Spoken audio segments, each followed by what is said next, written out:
Olá, essa é provavelmente a aula mais longa de todas que nós vimos até agora. É uma aula em que ela incorpora atividades de outras também que a gente vai usar para alguns dos vídeos mais adiante. Mas ela é uma aula que tem que prestar atenção porque ela tem bastante detalhe. Depois que começar a usar, que começar a entender, vai ficar mais fácil, mas precisa ficar um pouco atento porque ela tem um aprendizado um pouco diferente das outras aí. Questionários a gente pode utilizar de duas formas. Obviamente, eles servem para avaliar. Então, mais ou menos funcionam como o KDS, nossa, naquele mesmo modelo ali. Mas a gente tem duas opções. A gente pode criar o que a gente vai estar mostrando nesse vídeo, que é uma lição com questionário, ou a gente pode criar somente questionários. Eu, particularmente, quando tive de usar a sala virtual para essas atividades, eu não usava lições com questionário. Eu prefiro acrescentar um recurso, uma página de texto simples, ou normalmente uma página web, que é o que eu mais utilizo, onde eu boto o link de vídeo, ou uma imagem, como a gente já discutiu em vídeos anteriores, e crio um questionário separado, e coloco os dois como atividades diferentes. Deixo, às vezes, o texto disponível, às vezes, 2, 3 dias antes do questionário, e deixo o questionário para ser aberto numa data específica por um período já limitado. Tá? É uma opção, mas existe essa opção também de criar essa lição com questionário. E aí, como é que a gente vai criar? A gente tem que criar essa lição, tem vários parâmetros para serem definidos, com questão do número de questões, tempo de execução, se o aluno vai ter feedback ou não. E aí, uma vez criado a lição, a gente vai salvar, e aí a gente vai entrar na lição para definir os tipos de questões que a gente quer. Tá? Então, para começar, é o mesmo esquema de sempre. Tá? Vamos ali em acrescentar atividade, lições. Vamos lá dar o nome da lição, tá? Que é o que a gente vai colocar que vai aparecer como rótulo ali. Tá? A gente tem um tempo limite de duração que pode ser definido no campo abaixo, e ele é definido em minutos. Tá? Horas eu ativei, horas eu desativei para mostrar se vocês acham que tem que deixar. Tá? Eu acho que não tem tanto problema, porque dá para definir isso depois. Aí o número de alternativas por questões, que eu deixei como 4, do item das opções de avaliação. A pontuação ele coloca de 0 a 100, eu deixo sempre no 10. Porque depois tem que dividir por 10 mesmo, como a nota é de 0 a 10, eu deixo ali. O estudante pode tentar novamente, aí vai de vocês. A princípio, normalmente a gente deixa não, mas você pode deixar antes dele fazer a revisão. A nota, ou é a nota máxima do que ele conseguiu nas revisões, ou a da média. A gente geralmente usa a melhor ali. E visualizar a pontuação corrente, que é para ele poder ter acesso à medida que vai respondendo. Também pode deixar só para ele ver no final. Aí depois ele tem a questão da revisão. Ele é permitido que ele faça a revisão, assim ou não? Quantas tentativas ele vai poder fazer, a revisão, ele poder ver os resultados que ele teve. Eu normalmente acho que vale a pena deixar. Você vai ter que preencher o feedback depois. Número máximo de tentativas, eu deixei 2, mas a princípio normalmente a gente deixa uma. Mostrar feedback padrão, sim. Número mínimo de questões, eu nunca coloco nada. Tá? E número de fichas serem mostradas também eu sempre deixo com nada. A formatação dos slides eu normalmente não uso, mesmo que você use, a não ser que você vai usar uma coisa especificamente de PowerPoint para a lição. O questionário ser baseado no PowerPoint, isso dá para fazer. Controle de acesso não precisa delimitar, mas a disponibilidade aí vale a pena. Essa atividade vai ser disponível quando? Ah, vamos deixar no dia 18, ou qual que seja lá o dia que for, eu deixei dia 18, das 7 da manhã às 5 e meia da tarde. Você que vai definir também. Essas dependências normalmente eu não coloco, mas você pode colocar em que vai estar completo, se ele acertar acima de 70%, 80%, ou não deixar nada marcado. Normalmente, se é uma provinha, se é uma avaliação, não precisa deixar, porque a nota vai ser dada de 0 a 10. E as demais opções, normalmente a partir daí eu já não uso porque vai ser padrão. Então, as mais importantes ali são essa questão da disponibilidade de revisão e se vai deixar ele tentar mais de uma vez. Como eles fazem em grupo muitas vezes e essas respostas elas passam de um lado para o outro, a melhor opção é deixar que não dê opção de responder e a resposta seja feita de uma vez só. Pelo menos, mesmo que ele copie de alguém, ele vai ter que ler e vai ter que prestar atenção para poder saber o que ele vai estar respondendo ali. Tá? Isso daí esquece que não tem nada de útil e era mais para a questão dos artigos. É, vamos salvar que, feito isso, a gente já tem definido como é que vai funcionar essa lição, tá? Aí a gente vai ver o que a gente vai usar. Tá? Ali tem visualizar, relatórios, avaliar dissertações. Isso a gente vai estar usando depois, mais para frente aí, dentro dessa atividade. Mas eu posso importar PowerPoint, eu posso importar questões, mas eu vou inserir agora as questões, que é o mais trabalhoso. Tá? Então a gente tem ali questões de múltipla escolha, verdadeiro ou falso, respostas curtas, resposta numérica, respostas por associação e dissertação também. Então esses são os tipos de questões que a gente pode usar nessa lição com questões. Eu vou botar de múltipla escolha porque é mais fácil. O restante é tranquilo também. Tá? Então a gente insere um título para a página também. A gente tem, não está como obrigatório, mas é sempre bom colocar um conteúdo do que você quer. O que é o conteúdo da página? É a pergunta dessa questão que a gente vai estar fazendo. Tá? Então, aí você define o que você vai perguntar e aí a gente vai ter abaixo as, as alternativas e a forma como cada uma vai funcionar. Tá? Então eu fiz uma perguntinha bem boba ali. Normalmente, essa primeira resposta, que está como pontuação 1, é sempre a que está correta. As demais vão ficar sempre com zero, a não ser que você queira mais de uma alternativa correta. Mas eu montei para ter 5 alternativas e só está correta uma. Tá? Não é, porque o fato dela estar como resposta 1 não significa que vai ser sempre a A.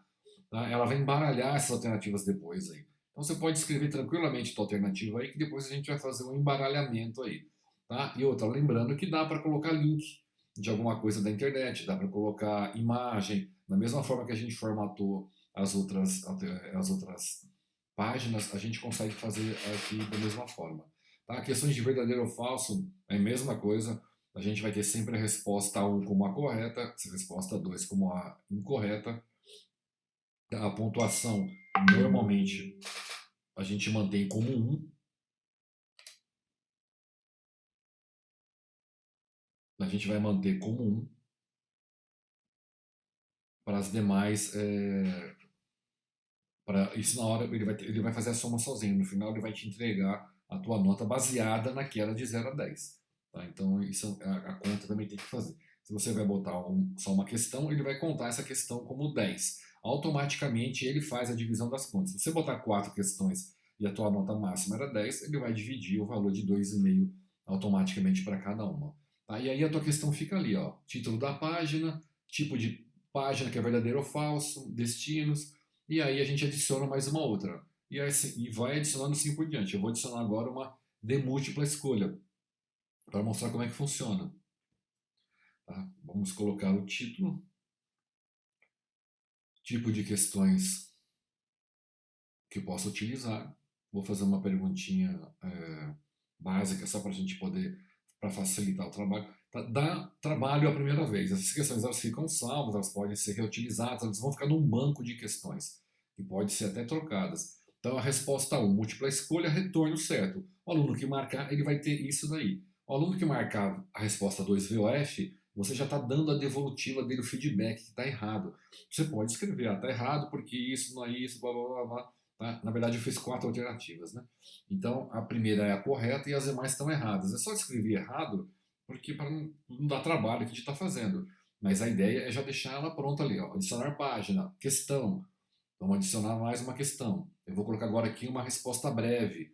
O problema da resposta breve é que para ela estar correta e não precisar do professor para corrigir, tem que ser algo em que seja uma resposta que seja digitada exatamente como você colocou. Ah, então eu coloquei uma pergunta: qual que é a última menstruação, nome da última menstruação que a mulher tem? Resposta é menopausa. Então ele tem que escrever exatamente menopausa. Se você escreveu menopausa, errar a letra, o sistema corrige como errado. Ah, então se ele colocar é a menopausa, também ele vai dar errado, porque tem que ser só exatamente o caractere que vai estar lá. Então isso às vezes precisa da intermediação do professor, porque você tem como entrar lá naquela questão e acertar essa falha na correção aí. Tá? Então tem que ser alguma coisa extremamente específica em que eles saibam exatamente o que vai ter que ser respondido ou não. Quem não souber que for enrolar, obviamente vai dar errado. E da mesma forma, a primeira questão vale 1.1, as devolutivas do feedback também você já coloca em todas as questões ali. E vou botar só mais uma, que é mais uma questão dissertativa, só para ver como é que funciona. Tá? Então você faz a mesma coisa na pergunta, você pode colocar no teu conteúdo da página uma imagem, um link de vídeo, incorporar um vídeo como a gente fez, e vai perguntar para o aluno para ele responder, sei lá, responda o que você acha. Você pode até definir o número de caracteres, né? Só que ele vai ter que usar o Word, algum lugar que conte caracteres, o número de palavras. Mas aí você vai definir o que você vai estar querendo. Essa daí para corrigir, tá? Então, onde está a pontuação ali? Você pode definir essa pontuação como 10, até tá como 1 só ali. Se ela fizer parte de toda a prova, não tem problema, mas é você quem vai definir a tua nota ali, tá? Essa tem que ser corrigida. Eu mostrei no início, não lembro se a página vai voltar ali, mas ali onde estava incorporar PowerPoint, tudo, a gente tinha ali as devolutivas que estavam necessitando de avaliação ainda. Tá? Então, a gente tem aí uma provinha com 4 questões. Tá? Os parâmetros a gente já definiu antes, salvar e voltar para o início.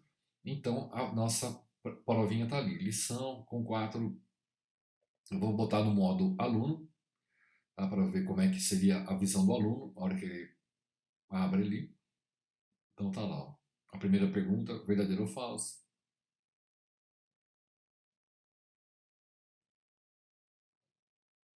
A resposta falsa é um vírus. A configuração que eu fiz, ela permitiria retornar, mas foi só para mostrar. Eu normalmente não deixo retornar. Eu botei uma pergunta agora errada, ele não foi adiante enquanto não marcou a resposta certa. Tá? Mas o ideal é que isso não aconteça. Na hora de você configurar, você não permite essa revisão. Colocou errado, errado, colocou certo, certo. Não, eu vou escrever lá menopausa, menacme, ele vai dizer que tá, ele não considera, olha lá, tá errada a resposta. Então ele te dá a opção de voltar. Então é essa opção em que normalmente eu não deixo ali. Quando escrever menopausa, ele vai lá, faz a leitura, viu que está correto, já te dá a devolutiva, e agora a última é a dissertação. Tá? Aí ele vai escrever, vai copiar, vai colar, vai trazer de outro lugar, ou vai digitar diretamente aí, vai salvar a resposta e vai mandar para você. Olha ali em cima, onde está a lição de teste embaixo, tem lá editar relatórios, avaliar dissertações. É ali que você, como professor, vai ver os relatórios e vai avaliar essas dissertações. Então, finalizou. Lembra que nós estamos em modo de aluno, finalizou. Eu vou voltar para o 8º semestre, só para mostrar. O item está lá. Eu vou desativar a edição. Mais uma vez, ali a gente tem os relatórios, avaliar as dissertações, não tem nada ali porque fui eu que respondi. Eu não estou registrado como aluno, então não vai ter nada lá. Tá? Mas as nossas questões e a nossa aula continua aí. Tá? Então, ela é um pouco mais complexa, porque você tem que elaborar essas questões. Tá? Lembrando que essas questões vão ficar salvas no banco de questões, que até mesmo com o questionário lá na frente a gente vai estar podendo utilizar. Mas é aí que a gente vai ter todas as instruções de visualização, de edição, de relatório. Aí você monta a tua lição com um questionário. Em função dessa questão de ter que estar inserindo tudo junto, eu acho um pouquinho mais complicado, porque eu gosto de liberar um material antes, até para poder ter uma discussão, criar um fórum para se discutir antes, e aí uns 2 dias, 3 depois, eu abro o questionário dentro de um horário, que é o horário de aula normalmente, só para eles responderem nas questões referentes a esse tema aí, mas é de cada um.